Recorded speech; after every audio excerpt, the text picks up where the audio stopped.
ஒரே ஒரு பழக்கம் உங்கள் மூளையை மாற்றும். One daily habit that rewires your brain. Hi, this is Soumya. And சிறு குழந்தைகள் முதல் பெரியவர்கள் வரை அனைவருக்கும் பொதுவான ஒரு விஷயம் என்னென்னா, கற்றல் நிலைப்பாட்டில் புதிதாக ஒரு விஷயத்தை கற்கும்போது அனைவரும் ஒரே விதமாக தான் அவர்களுடைய மூளையோட செயல்பாடு இருக்கும். குறிப்பாக மூளை இன்று அவர்கள் என்ன செய்கிறாங்களோ அதே விஷயத்தை நாளை செய்வதற்கு ஏற்றாற் போன்று மூளை அவர்களை தயார்படுத்தி வைத்திருக்கும்.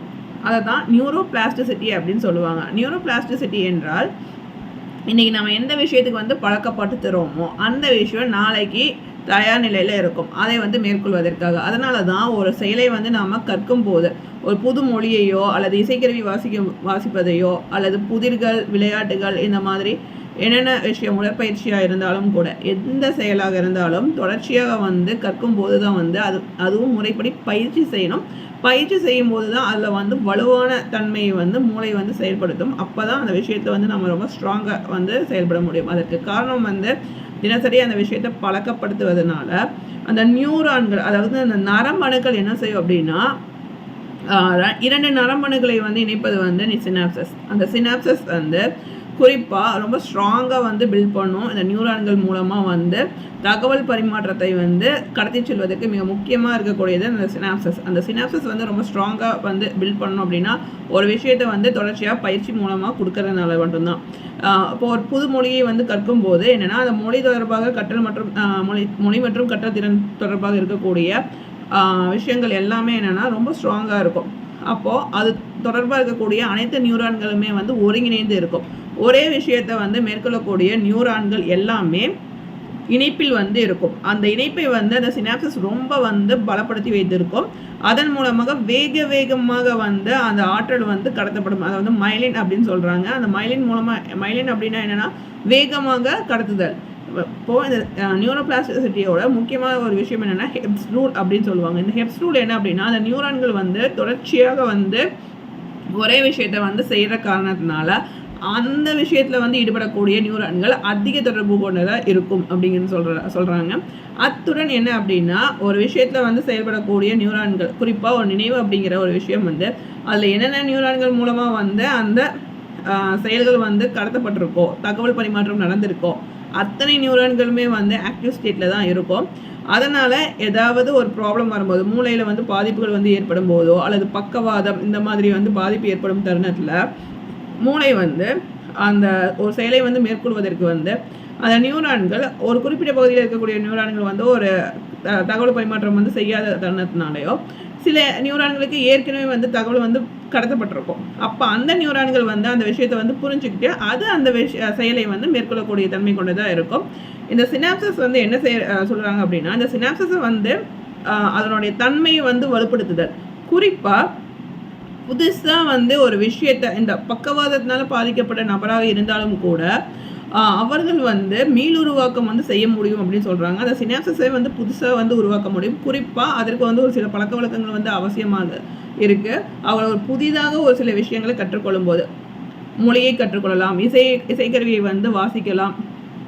அடுத்து புதிதாக ஏதாவது புதிர்கள் தொடர்பான விஷயம் அல்லது விளையாட்டு, இந்த சதுரங்கம் விளையாட்டுகள், இந்த மாதிரியான ஒரு விஷயம் கற்றுக்கொள்வது, உடற்பயிற்சி முயற்சிப்பது, இந்த மாதிரி ஏதாவது ஒரு விஷயத்தை அவர்கள் பழக்கப்படுத்தணும். நல்ல பழக்கத்தை அவர்கள் மேற்கொள்ளணும். அது தினசரி அதற்கான முயற்சியை அவர்கள் சரியாக பயிற்சியின் மூலமாக செய்யும் தருணத்தில் அந்த சினாப்சஸ் இல்லாமல் இருக்கும் பட்சம், அந்த ரெண்டு நியூரான்களுக்கு நடுவில் அந்த சினாப்சஸோட தொடர்பே இல்லை அப்படிங்கிற பட்சத்தில் கூட அந்த புதிதாக அந்த சினாப்சஸ் உருவாகிறதுக்கு காரணமாக இருக்கிறது என்னென்னா, இந்த புது பயிற்சிகளை புது விஷயத்தை நம்ம கற்றலின் மூலமாக அந்த சினாப்ஸ் உருவாக்க முடியுமா?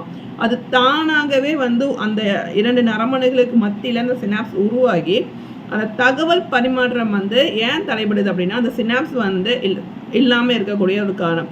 அந்த சினாப்ஸையே அது உருவாக்கி தகவல் பரிமாற்றத்தை அது கண்டினியூஸாக தொடர்ச்சியாக செயல்படுத்துவதற்கு ஏற்ற போன்ற விஷயங்களை மேற்கொள்ளும். இதற்கு காரணம் என்னென்னா, புது விஷயத்தை கற்றுக்கொள்வது. அப்போது நம்ம ஏதோ ஒரு விஷயத்தை கற்றுக்கொள்வது மிக அவசியமாக இருக்குது. கற்றல் காலத்துக்கும் இருக்கக்கூடிய ஒரு விஷயம். வாழ்நாள் முழுவதும் கற்றல் என்பது அவசியமான ஒன்று. அந்த கற்றல் நமக்கு என்ன விதமான ஒரு ஹெல்ப் நமக்கு செய்யும் அப்படின்னா, இந்த மாதிரி ஏதாவது ஒரு காயம் படக்கூடிய ஏதாவது ஒரு பாதிப்பு ஏற்படக்கூடிய ஒரு தருணத்தில் நம்மளுடைய சிந்திக்கக்கூடிய அதாவது நினைவாற்றலை வந்து பலப்படுத்துவதற்கும் அது நம்ம ஏற்கனவே செய்த விஷயங்களை வந்து மேம்படுத்துவதற்குமே வந்து நமக்கு அது ஒரு மிகவும் கை கொடுக்கக்கூடிய ஒரு விஷயமா இருக்கக்கூடியது என்ன அப்படின்னா அந்த சினாப்ஸை வந்து புதிதாக உருவாக்க செய்யக்கூடிய நம்ம புதிதாக கற்க எடுக்கக்கூடிய அந்த முயற்சி. அதுவும் இன்றைக்கி கற்றுறது நாளைக்கு வந்து விட்டுட்டு போகிறதெல்லாம் கிடையாது. நீங்கள் இன்றைக்கி ஒரு விஷயத்தை வந்து புதுசாக நீங்கள் கற்றல் நிலைக்கு நீங்கள் வரீங்க அப்படின்னா அடுத்த நாள் வந்து உங்களோட வந்து மூளை தயார் நிலையில் வைத்திருக்கும். நீங்கள் இன்றைக்கி எந்த விஷயத்தை எத்தனை மணிக்கு நீங்கள் வந்து கற்றுக்கொள்ள முயற்சி செய்கிறீங்களோ நாளைக்கு அதே டைமில் உங்கள் மூளை வந்து உங்களை அலர்ட் ஃபிக்ஸ் பண்ணி வச்சுருக்கோம். நீங்கள் அந்த விஷயத்தை வந்து மேற்கொள்வதற்கேற்றார் போன்ற மாதிரியான செயல்களை வந்து உங்களுக்கு ஏற்படுத்தும். அதே நேரத்தில் உங்கள் பிரெயினை வந்து ஸ்டிமுலேட் பண்ணும். ஏன்னா இந்த நேரத்தில் இந்த மாதிரியான விஷயங்கள் வந்து உங்களுக்கு நியூரான்கள் மூலமாக கடத்தப்பட்டிருக்கு. அப்போது அடுத்த நாள் வந்து அந்த விஷயத்தை நீங்கள் அதே தருணத்தில் மேற்கொள்வதற்கு ஏதுவான விஷயமா நியூரான் வந்து அவங்கள தயார்படுத்தி வைக்கும் என்று சொல்லப்படுது. இந்த இதுக்கு பின்னால் இருக்கக்கூடியது என்ன அப்படின்னா இந்த நியூரோபிளாஸ்டிசிட்டி. இன்றைக்கி கற்கக்கூடிய ஒரு பழக்கம் நாளை வந்து அதே பழக்கம் தானாக வரும். காலப்போக்கில் என்ன செய்யும் அப்படின்னா அந்த பழக்கம் வந்து இன்னும் வந்து வலுப்பெற ஆரம்பிக்கும் போது இயல்பாக அந்த விஷயம் வந்து தானாகவே நடந்துடும். நம்ம அதற்கு எந்த ஒரு பயிற்சியை வந்து நம்ம அதுக்கு செய்யணும் அப்படிங்கிற அவசியம் இல்லை. இப்போ புதுசாக வந்து நீங்கள் ஒரு சைக்கிள் ஓட்டும் போதோ அல்லது வண்டி ஓட்ட கற்றுக்கொள்கிறீர்களோ என்னமோ, ஆனால் நீங்கள் ஒரு விஷயத்தை வந்து லேர்ன் பண்ணுறீங்க, லேர்ன் பேசிஸில் வந்து இருக்கீங்க. அப்போ இன்றைக்கி வந்து ப்ராக்டிஸ் பண்ணிட்டு 10 நாள் கழித்து நீங்கள் அந்த சைக்கிளை வந்து ஓட்ட கற்றுக்கொள்ளும் போது உங்களுக்கு நடுவில் கேப் இருக்கும். அந்த கேப்பை எப்படி நீங்கள் ஃபில் பண்ண போகிறீங்க? அப்போ இன்றைக்கி வந்து நீங்கள் சைக்கிள் கற்றுக்கொள்ள முயற்சி செய்கிறீங்கன்னா நாளைக்கும் அதே சைக்கிள் எடுத்துகிட்டு போய் நீங்கள் லேர்னிங் பேசிஸில் இறங்கினா மட்டும்தான் உங்களால் அந்த சைக்கிளை வந்து சரியாக கற்றுக்கொள்ள முடியும். அப்போது தொடர்ச்சியாக வந்து ஒரு விஷயத்துக்கு நம்ம ப்ராக்டிஸ் பண்ணிட்டு இருக்கும்போது ஒரு கட்டத்தில் வந்து சைக்கிள் எப்படி ஓட்டணும் அப்படிங்கிற ஒரு விஷயத்துக்கு வந்து பிரெயின் ஃபங்க்ஷன் ஆகிடும். பிரெயின் ஃபங்க்ஷன் ஆகிடுச்சு அப்படின்னா அதுவே வந்து ஸ்ட்ரக்சரல் நியூரோபிளாஸ்டிசிட்டி அப்படின்னு சொல்கிறாங்க. 2 விதமான பிளாஸ்டிசிட்டி சொல்கிறாங்க. ஒன்று வந்து என்னென்னா ஃபங்க்ஷனல் பிளாஸ்டிசிட்டி, அதாவது செயலாக்கம் தொடர்பாக வந்து நம்ம அதை வந்து தூண்டுதல். 2வது வந்து என்ன அப்படின்னா அதுவே வந்து தானாக வந்து அந்த திறனை வந்து மீட்டெடுக்கும். 2 வந்து என்னென்னா ஸ்ட்ரக்சரல் பிளாஸ்டிசிட்டி. இந்த ஸ்ட்ரக்சரல் பிளாஸ்டிசிட்டி குறிப்பாக ஏற்கனவே வந்து அந்த செயலாக்கம் அந்த செய்முறை வந்து இருந்திருந்தால் மட்டும்தான் இது என்னென்னா அந்த ஸ்ட்ரக்சரல் இதில் அந்த வடிவமைப்பு அந்த கட்டமைப்பை வந்து அதனால் உருவாக்க முடியும்.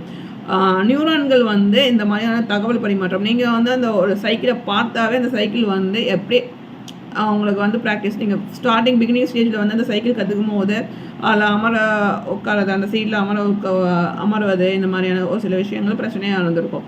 அப்புறம் அந்த கரெக்டாக வந்து பிடிச்சி நம்ம ஓட்டுறதுக்கு ப்ராக்டிஸ் பண்ணுறது இது எல்லாமே கொஞ்சம் ஆரம்ப காலத்தில் கொஞ்சம் சிரமமாக இருக்கும். ஆனால் அதுவே வந்து பழகினதுக்கு அப்புறம் அந்த சைக்கிள் பார்த்து நம்ம பயப்படணுங்கிற அவசியம் இல்லை. நம்மளால் பத்திரமா வந்து சாலையில் பயணிக்க முடியும், திரும்பி வீட்டுக்கு வர முடியும். அதற்கேற்றார் போன்று நம்ம மூளை அதற்கு தயார் நிலையும் படுத்தி வைத்திருக்கோம். அப்போ சாலையில் இருக்கக்கூடிய அந்த குறுக்கிடல் இந்த தொடர்பாகவும் நம்ம உடனடியாக வந்து முடிவெடுக்கக்கூடிய ஆற்றலையும் நமக்கு ஏற்றார் போன்று பலப்படுத்தி வைத்திருக்கும். அப்போது அந்த சைக்கிளை வந்து நம்ம புதுசாக ஓட்ட வந்து கற்றுக்கொள்வது கிடையாது. அது ஏற்கனவே நம்ம சைக்கிளை வந்து எப்படி ஓட்டணும் அப்படின்னு நம்ம பயிற்சி பெற்றிருப்போம். அது தொடர்பாக வந்து இருக்கக்கூடிய அந்த இடையூறுகளை எல்லாம் வந்து எப்படி கடப்பது என்பது தொடர்பாகவும் மூளை வந்து பயிற்சி வந்து மேற்கொண்ட காரணத்தால் அது தன்னிச்சையாக வந்து செயல்படும். அந்த தானாக செயல்படக்கூடிய தன்மைக்கு வந்து கடத்தி செல்வது தான் வந்து லாங் டேர்ம் பொட்டன்ஷியேஷன் அப்படின்னு சொல்கிறாங்க. இது வந்து நீண்ட கால நினைவு. ஆரம்ப காலகட்டத்தில் நம்ம ப்ராக்டிஸ் பண்ணும்போது இன்றைக்கி வந்து நம்ம சைக்கிள் ஓட்ட ஆரம்பிக்கிறோம் அப்படின்னா இப்போ நாளைக்கு வந்து அதே சைக்கிளை வந்து எடுத்துகிட்டு போகும்போது நம்ம ஏற்கனவே வந்து அதுக்கு என்ன லேர்ன் பண்ணியிருக்கோம் அப்படிங்கிறது அதுக்கு அடுத்த ஸ்டேஜ் வந்து நம்ம இம்ப்ரூவ் பண்ணணும்னா நம்ம என்ன செய்யணும் அப்படிங்கிறதுக்கான விஷயம் இதெல்லாம் வந்து ஹிப்போ கேம்பஸில் வந்து ஒரு தற்காலிக நினைவாக மட்டும்தான் வந்து சேமிக்கப்படும். ஆனால் அதுவே வந்து தொடர்பயிற்சியை வந்து நம்ம மேற்கொண்டே இருக்கும் தருணத்தில் காலப்போக்கில் வந்து அதற்கான என்னென்ன விஷயங்கள் வந்து நம்ம மேற்கொள்கிறோம் அப்படிங்கிறது ஒரு சொற்பொருள் அறிவில் வந்து அதற்கேற்ற ப்ராசஸிங்லாம் வந்து ரெடி பண்ணி வச்சுருக்கோம். அடுத்து என்னென்ன செய்யணும் அப்படிங்கிறத எல்லாம் ரீகால் பண்ணிட்டு கரெக்டாக வந்து நான் அந்த இடத்துல வந்து நம்மளை ஒரு ஆப்போசிட்லேருந்து யாராவது ஒருத்தவங்க வராங்க, நம்ம போயிட்டுருக்க டைரெக்ஷன்லேயே நமக்கு நேர் எதிரில் வராங்க அப்படின்னா நம்ம என்ன செய்யணும்? நம்ம லெஃப்ட் போகணுமா ரைட் போகணுமா? இந்த விஷயத்த வந்து நமக்கு முன்கூட்டியே வந்து அந்த சஜஷன் அந்த டைம் பீரியடில் வந்து நமக்கு எடுக்கிறதுக்கு எதுவாக வந்து இந்த டெசிஷன் எடுக்கிறதுக்கு எதுவாக இது வந்து செயல்படும். இந்த லாங் டேர்ம் பொட்டன்ஷியேஷன் ஏன் அப்படின்னா நீண்ட காலமாக நம்ம தொடர்ச்சியாக ஒரு விஷயத்த வந்து செய்து கொண்டு வரும் தருணத்தில் அதில் சரிவர முடிவெடுக்கக்கூடிய சூழலுக்கு நம்ம இயல்பாகவே செயல்படுவோம். அந்த செயல்படுத்தக்கூடிய ஒரு விதம் தான் இந்த நியூரோபிளாஸ்டிசிட்டி. இதுதான் மூளை வந்து ஒரு விஷயத்தை தொடர்ச்சியாக செய்து கொண்டு இருக்கும் போது அதில் மிக பெரும் அனுபவம் வந்து பெறும். அனுபவங்களும் கற்றல் தான் வந்து வாழ்நாள் முழுவதும் நம்ம மேற்கொள்ளக்கூடிய அனுபவங்களுக்கும் கற்றல்களுக்கும் ஏற்ப மூளை தன்னைத்தானே வந்து புதுப்பித்து கொண்டே இருக்கும். அதற்கேற்றார் போன்ற தினசரி மாற்றங்களை வந்து நம்மிடம் வந்து ஏற்படுத்தி கொண்டே இருக்கும். நேற்று இருந்த மாதிரி நம்ம இன்றைக்கி இருக்க மாட்டோம், இன்றைக்கி இருக்க மாதிரி நம்ம நாளைக்கு இருப்போமா அப்படிங்கிறது கிடையவே கிடையாது. நாளைக்கு ஒரு புது விஷயத்தை நம்ம லேர்ன் பண்ணும்போது நம்ம வேறு மாறி இருப்போம். அப்போ நேற்று பேசிய விதத்துக்கும் இன்றைக்கி பேசுகிற விதத்துக்கும் நாளை பேசக்கூடிய விதத்தும் எதிர்காலத்தில் நம்ம பேசக்கூடிய பயன்படுத்தக்கூடிய சொற்களுக்கும் எண்ணற்ற மாறுதல்கள் இருந்து கொண்டே இருக்கும். அப்படிங்கிறது தான் இந்த நியூரோபிளாஸ்டிசிட்டி பற்றி சொல்லக்கூடிய ஒரு விஷயமா இருக்குது. இதில் குறிப்பாக என்ன அப்படின்னு சொல்கிறாங்க அப்படின்னா, ஒரு நியூரான், அந்த நியூரான் வந்து என்ன செய்யுது, ஒரு எண்ணம் நமக்குள்ளே எழக்கூடிய ஒரு எண்ணம், அந்த எண்ணத்துக்கு அந்த நியூரான் வந்து தொடர் பயிற்சியின் மூலமாக வேகமாக தகவல் பரிமாற்றம் செய்வதற்காக அந்த திறனை வந்து அதிகரிக்கும். அப்போ காலப்போக்கில் தன்னிச்சையாக நம்ம செயல்படக்கூடிய ஒரு தன்மையை ஏற்படுத்தும். இதற்கு எல்லாமே மிக முக்கியமாக இருக்கக்கூடிய ஒரு விஷயம் அந்த ஒரு எண்ணம். அந்த எண்ணம் நல்லதாக இருக்கும்னா நல்லதே நடக்கும். அதனால தான் என்ன சொல்கிறாங்க அப்படின்னா, எதிர்மறை எண்ணங்களையும் கவலை என்ற உணர்வையும் வந்து முற்றிலும் தவிர்க்கணும் அப்படின்னு சொல்கிறாங்க. நமக்கு கட்டாயம் ஏதாவது ஒரு பிரச்சனை வரும்போது நம்ம கவலை என்ற ஒரு நிலைக்கு வந்து தள்ளப்படுவோம். அதற்காக வந்து தினசரி வந்து நம்ம கவலை என்ற உணர்வை வந்து வைத்துக்கொள்ளவே கூடாது. இப்போ கவலை வருது, ஒரு துன்பம் ஏற்படுது அப்படின்னா அந்த துன்பத்தில் வந்து மீண்டெழுவதற்காக நம்ம ஒரு நல்ல சிந்தனைகளை வந்து அந்த நேரத்துக்கு நம்ம ஏற்படுத்தி கொண்டால் அது நம்மிடம் வந்து ஒரு நல்ல மாற்றத்தை வந்து ஏற்படுத்தும். அந்த மாற்றம் தான் நம்ம அடுத்த கட்டத்தை நோக்கி நகர்வதற்கு ஏற்ற செயல்களை முன்னெடுப்பு செய்வதற்கு ஏதுவாக அமையும். அதனால் இந்த நல்ல எண்ணங்களையும் வந்து நம்ம ஏற்படுத்தி கொள்ளணும் அப்படின்னு சொல்கிறாங்க. முடிந்தவரை இந்த எதிர்மறை எண்ணங்கள் அப்புறம் இந்த கவலை இதற்குள்ளே வந்து அதிகபட்சமாக தினசரி வந்து போவதை வந்து தவிர்க்கணும் அப்படிங்கிறதும் சொல்லப்படுது. அந்த விஷயங்களையெல்லாம் தவிர்த்து விட்டு அதற்கு புதுசாக நம்ம ஒரு விஷயத்த லேர்ன் பண்ணணும். லேர்னிங் பேசிஸில் வந்து நம்ம இறங்கணும். புதிதாக ஏதாவது ஒரு விஷயத்த வந்து தினசரி கற்றுக்கொள்ளக்கூடிய ஒரு சூழலை வந்து நம்ம ஏற்படுத்தி கொண்டோம் அப்படின்னா நம்முடைய வாழ்க்கையும் வந்து அழகாக அமையும் அப்படின்னு சொல்லப்படுது. இதற்கு முக்கிய காரணமாக இருக்கக்கூடிய இந்த நியூரோபிளாஸ்டிசிட்டி. மாற்றம் என்பதை மாறாதது, ஆனால் மாற்றம் மாறிக்கொண்டே தான் இருக்கும். இன்றைக்கி இருக்க விஷயம் நாளைக்கு இருக்குமான இல்லை, அது ஃப்யூச்சரில் எப்படி இருக்குங்கிறதும் மாறி இருக்கும். நம்ம ஆரம்ப காலகட்டத்தில் ஒரு விஷயத்த வந்து சொல்வதற்கு பயன்படுத்திய சொற்கள் அதிகபட்சமாக இருக்கும். ஆனால் அதுவே வந்து அந்த மொழியில் நம்ம எந்த அளவுக்கு புலமை பெறுகிறோமோ அப்போது நம்ம பயன்படுத்தக்கூடிய சொற்களோட எண்ணிக்கை குறைய ஆரம்பிக்கும். காரணம் அந்த ஒரு மாற்றம் தான். ஏன்னா நம்ம ஒரு விஷயத்த ப்ராக்டிஸ் பண்ணிகிட்டே இருக்கோம், அதில் பயிற்சியை விட்டுக்கொண்டே இருக்கோம். இந்த சொல் வந்து அதிகபட்சமான சொற்களை புறம் தள்ளி பதிலாக ஒரு குறைந்த சொற்களை வந்து பூத்துனா எப்படி இருக்கும் அப்படிங்கிற ஒரு சிந்தனை கட்டாயம் எழும். ஓகே, இன்றைக்கி நாம் மாற்றத்தை ஏற்படுத்தக்கூடிய மூளையில் தினசரி மாற்றத்தை ஏற்படுத்தக்கூடிய நியூரோபிளாஸ்டிசிட்டி அப்படின்னா என்னங்கிறத நம்ம பார்க்குறோம். இந்த நியூரோபிளாஸ்டிசிட்டி தான் வந்து நம்ம வாழ்க்கையில் நம்ம வாழ்நாள் முழுவதும் ஏற்படக்கூடிய மாற்றத்திற்கு பின்னால் இயங்கக்கூடிய மிக முக்கிய கட்டமாக இருக்கக்கூடிய ஒரு விஷயம் இந்த நியூரோபிளாஸ்டிசிட்டி தான். இதுதான் வந்து செயலாக்கமும் கட்டமைப்பும் இதற்கு அத்தியாவசிய தேவையாக இருக்குது. குறிப்பாக அந்த நியூரான்கள் மற்றும் இந்த நியூரான்களுக்கு இடையே நடக்கக்கூடிய இந்த தகவல் பரிமாற்றம் அதை வந்து வலுப்படுத்துவதற்காக பின்னணியாக இருக்கிறது செயல்படக்கூடிய இந்த நியூரோபிளாஸ்டிசிட்டி தான். ஓகே, அடுத்த காணொலியில் நாம் வேறொரு தகவல் பற்றி நம்ம தெரிந்து கொள்வோம். நீங்கள் இது வரைக்கும் சேனலுக்கு சப்ஸ்கிரைப் பண்ணிங்கன்னா மறக்காமல் சேனலுக்கு சப்ஸ்கிரைப் பண்ணிட்டு நோட்டிஃபிகேஷன் பெல் ஐக்கானை கிளிக் பண்ண மறக்காதீங்க. அப்போ தான் நான் அடுத்து அப்லோட் செய்யக்கூடிய வீடியோவோட நோட்டிஃபிகேஷன் உங்களுக்கு கிடைக்கும். இந்த வீடியோ பிடிச்சிருந்தா லைக் பண்ணுங்கள். இது யாருக்கு யூஸ்ஃபுல்லாக இருக்குமோ அவங்களுக்கு ஷேர் பண்ணுங்கள்.